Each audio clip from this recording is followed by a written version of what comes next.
Samajwadi party के विधानसभा के structure में एक फेरबदल हुआ है आज। खबर यह है कि सपा के जो मुख्य सचेतक थे, चीफ विप कमाल अख्तर, इनका इस्तीफा हो गया है। अब इस्तीफा यूं तो होते नहीं है, तो इस्तीफा तो लिया गया होगा। उसकी वजह ये मुरादाबाद की एक सीट से विधायक हैं और मुरादाबाद से ही सांसद हैं रुचि वीरा, जिनको माना जाता है कि वो आजम खान जी की एक किस्म से नॉमिनी थी लोकसभा में। तो उनकी कुछ इनसे अनबन हुई थी, ऐसी खबरें हैं, और उसके बाद इनका इस्तीफा हुआ है। अब विप तो सब कुछ होता है आजकल, विप ही तो होता है। अब विप का टूटना, विप का बदला जाना, तो सर इस खबर में कुछ है या हम ज्यादा पढ़ रहे हैं? नहीं है, बड़ी बेचैनी है समाजवादी पार्टी में। अच्छा, जो अभी सतह पे उतनी दिखाई नहीं दे रही है, और वो बेचैनी इस किसी एक मुद्दे की वजह से या 27 में चुनाव होने जा रहा है, केवल वो नहीं है। पूरे देश में जो राजनीतिक परिस्थिति बदल रही है उसकी वजह से है। अभी तक देख रहे थे, देखिए जितनी भाजपा विरोधी पार्टियां हैं उनका जो जनाधार था क्या था, मुस्लिम वोट और प्लस तथाकथित सेकुलर वोट। कि हिंदुओं का एक सेक्शन है जो पॉलिटिकली नहीं सोचता है। अब उनको दिख रहा है कि वो पॉलिटिकली सोचने लगा और फैसला करने लगा और उस हिसाब से वोट करने लगा।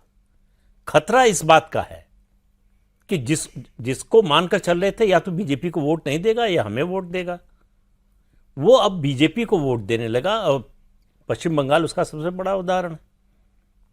उससे खतरा जो पैदा हुआ है। और माहौल आप देखिए, राम मंदिर का ये मामला जो है, चढ़ावा चोरी का 5 जून को बाहर आया था, ऐसे ही 5 या 6 जून को बाहर आया था, आज 30 जून हो गई।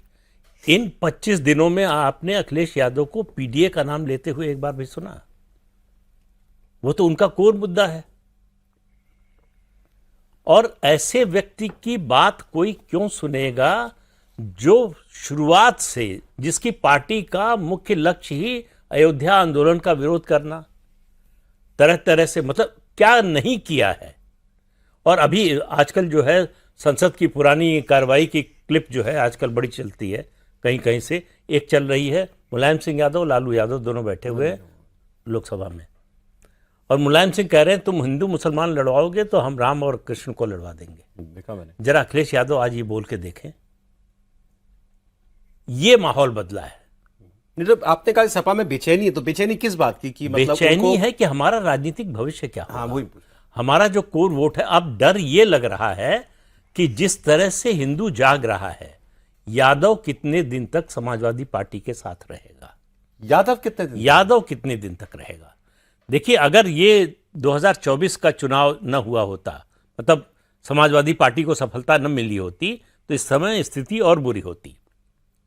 लगातार 5 चुनाव हारने का रिकॉर्ड बनाते अखिलेश यादव।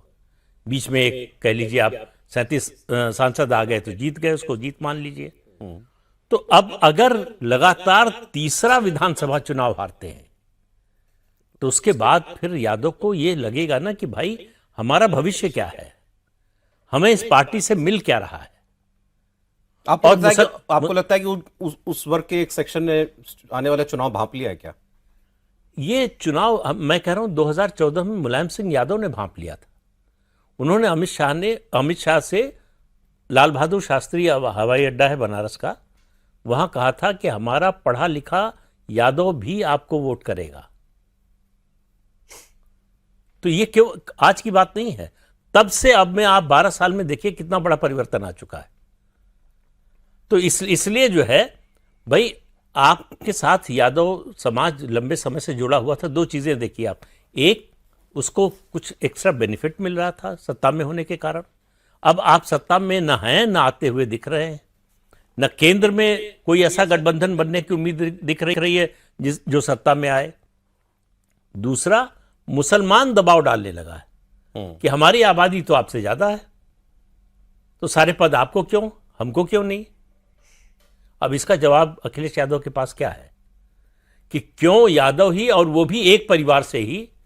आप बताइए, 4 बार मुख्यमंत्री बनने का, सरकार बनाने का मौका मिला समाजवादी पार्टी को। मुख्यमंत्री छोड़ दीजिए, हम कहते हैं आपने अपने परिवार की पार्टी बनाई है, परिवार से ही बना, उस पद को छोड़ देते हैं।